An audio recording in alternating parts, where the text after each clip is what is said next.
బిసించాలని నేను సోనియారావు. టాలీవుడ్, కోలీవుడ్, బాలీవుడ్లో అతిలోక సుందరిగా పేర్కొంది దివంగత హీరోయిన్ శ్రీదేవి. ఈమె గురించి ఎంత చెప్పినా కూడా తక్కువే. తన అందంతో, నటనతో ఎంతమంది అభిమానులను సంపాదించుకుంది. ఈ రోజున శ్రీదేవి బర్త్డే సందర్భంగా ఆమె గురించి కొన్ని విషయాలైతే అభిమానులు వైరల్గా చేస్తున్నారు.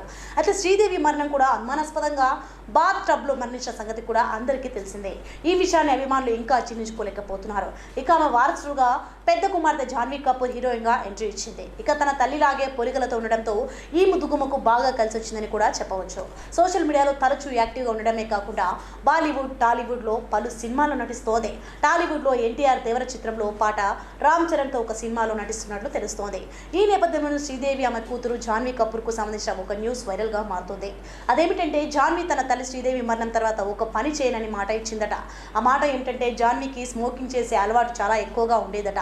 ఈ విషయంపైన తన తల్లి ఎన్నోసార్లు ఈ అలవాటు మానేయమని సలహా ఇచ్చినా కూడా మానలేదట.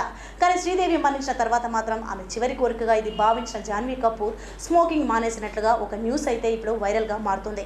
అంతేకాకుండా తన తల్లి మీద ఉండే ప్రేమని జాన్వీ కపూర్ ఎన్నోసార్లు తెలియజేసింది. తన తల్లి కోరిక మీదకి జూనియర్ ఎన్టీఆర్తో టాలీవుడ్లో ఎంట్రీ ఇచ్చినట్లుగా కూడా తెలియజేసింది ఈ ముదుగుమ్మ. సో చూసారు కదా, ఇది ఇవాల్టి సినీ అప్డేట్స్. మరొక సినీ అప్డేట్స్ మళ్ళీ కలుద్దాం. Keep watch until then keep watching BCN channel. Bye bye. Please subscribe BCN channel. Please subscribe BCN channel. ఇందులో మీకు కావాల్సిన అన్ని రకాల హంగులు ఉంటాయి. Hi, this is MM Sri Lanka. Please subscribe to BCN channel.